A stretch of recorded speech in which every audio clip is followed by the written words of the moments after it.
Assalamualaikum warahmatullahi wabarakatuh. Pada video kali ini, saya akan menjelaskan tentang aliran-aliran filsafat pendidikan. Di antaranya, 1. Aliran progresivisme, 2. Aliran esensialisme, 3. Aliran perennialisme, dan yang keempat, aliran rekonstruksionisme. Sebelumnya, perkenalkan, nama saya Nadia Harisma Putri dengan NIM 152210026 dari Prodi PGMI semester 1 Universitas Islam Lamongan. Yang pertama, aliran progresivisme. Pengertian aliran progresivisme. Progresivisme merupakan aliran filsafat pendidikan modern yang menghendaki adanya perubahan pelaksanaan pendidikan menjadi lebih maju. Aliran progresivisme ini mengutamakan penyelenggaraan pendidikan di sekolah berpusat pada anak dan menjadikan pendidik hanya sebatas sebagai fasilitator, pembimbing, dan pengarah bagi peserta didik. Adapun tokoh-tokoh dalam aliran progresivisme, yakni 1. William James pada tahun 1842 sampai 1910. Yang kedua, John Dewey pada tahun 1859 sampai 1952. Dan yang ketiga, Hans Vaihinger pada tahun 1852 sampai 1933. Selanjutnya, tujuan pendidikan menurut aliran progresivisme.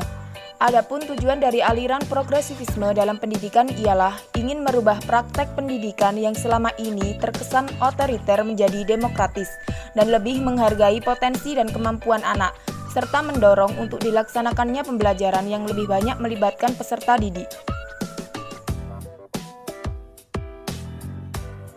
Pandangan progresivisme dalam pembelajaran. Aliran ini berpendapat bahwa pengetahuan yang benar pada masa kini mungkin tidak benar di masa mendatang.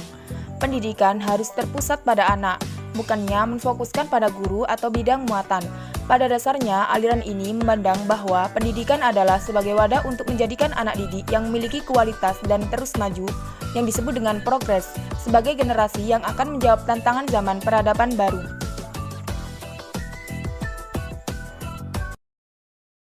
Yang kedua, aliran esensialisme. Pengertian aliran esensialisme. Secara etimologi, esensialisme berasal dari bahasa Inggris yaitu esensial, yang berarti inti atau pokok dari sesuatu, dan kata isme yang berarti aliran atau mazhab. Aliran esensialisme ini merupakan aliran filsafat pendidikan yang ingin kembali kepada kebudayaan-kebudayaan lama sebagai warisan sejarah yang telah membuktikan keunggulan dalam kebaikan-kebaikan bagi kehidupan manusia. Adapun tokoh-tokoh dalam aliran esensialisme, yang pertama, Desiderius Erasmus pada akhir abad 15. Yang kedua, Johann Amos Comenius pada tahun 1592 sampai 1670. Yang ketiga, John Locke pada tahun 1632 sampai 1704. Yang keempat, Johann Heinrich Pestalozzi pada tahun 1746 sampai 1827. Yang kelima, Johann Friedrich Froebel pada tahun 1782 sampai 1852. Yang keenam, Johann Friedrich Herbert pada tahun 1776 sampai 1841, dan yang terakhir William T. Harris pada tahun 1835 sampai 1909.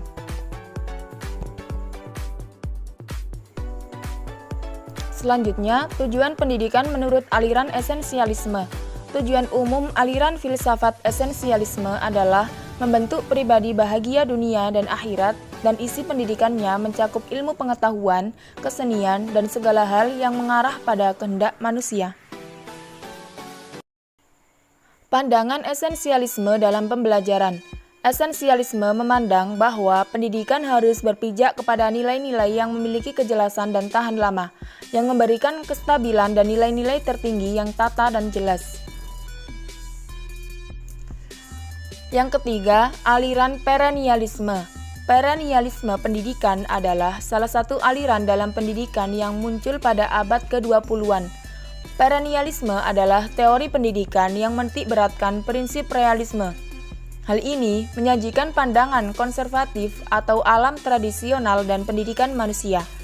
Perennialisme lahir sebagai reaksi terhadap pendidikan progresif. Perennialisme menentang pandangan progresivisme yang memfokuskan terhadap perubahan sesuatu yang baru. Adapun tokoh-tokoh dalam aliran perennialisme yaitu 1. Plato, 2. Aristoteles, 3. Thomas Aquinas, dan 4. Sayyid Husin Nasr. Tujuan pendidikan menurut aliran perennialisme.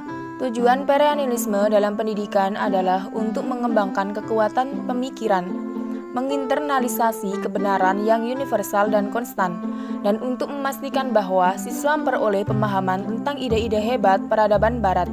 Ini adalah filosofi yang paling konservatif, tradisional, dan fleksibel. Perennialisme merangsang siswa untuk berpikir kritis dan penuh pertimbangan, menumbuhkan pikiran rasional. Selanjutnya, pandangan perennialisme dalam pembelajaran. Menurut perennialisme, ilmu pengetahuan merupakan filsafat yang tertinggi, karena dengan ilmu pengetahuanlah seseorang dapat berpikir secara induktif. Yang keempat, aliran rekonstruksionisme. Pengertian aliran rekonstruksionisme. Rekonstruksionisme berasal dari bahasa Inggris yaitu reconstruct yang berarti menyusun kembali. Dalam filsafat pendidikan, rekonstruksionisme diartikan sebagai sebuah aliran yang berupa merombakan susunan lama dan membangun tata susunan hidup kebudayaan yang bercorak modern. Adapun tokoh-tokoh dalam aliran rekonstruksionisme diantaranya yaitu 1. Georges Coons pada tahun 1889 sampai 1974. Yang kedua, Theodore Bramel pada tahun 1904 sampai 1987. Yang ketiga, Kneller pada tahun 1971.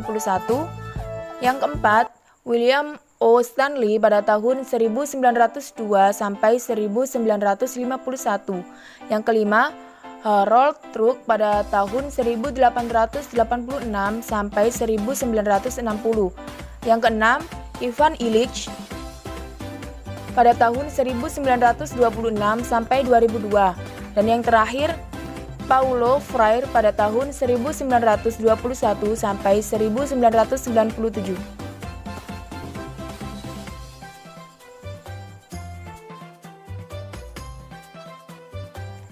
Pandangan rekonstruksionisme dalam pembelajaran. Aliran rekonstruksionisme berfokus pada masyarakat. Para penganut aliran ini percaya bahwa kurikulum harus berdampak besar dalam kehidupan manusia, menjadi metode perubahan dan reformasi sosial dalam kehidupan manusia. Rekonstruksionisme menekankan pada pemecahan masalah dan berpikir kritis dan mementingkan pemikiran ke arah masa depan. Adapun tujuan pendidikan menurut aliran rekonstruksionisme yaitu untuk memeriksa warisan budaya masyarakat dan peradaban lainnya, menghadapi masalah kontroversial dan membahasannya. Didedikasikan untuk membawa perubahan dalam masyarakat, meriksa masa depan dan kemungkinan realitas masa depan dan partisipasi siswa dan guru dalam interkulturalisme. Itulah pembahasan tentang aliran-aliran dalam filsafat pendidikan. Semoga bermanfaat bagi kalian semua. Apabila ada salah kata yang kurang berkenan, saya mohon maaf yang sebesar-besarnya. Wassalamualaikum warahmatullahi wabarakatuh.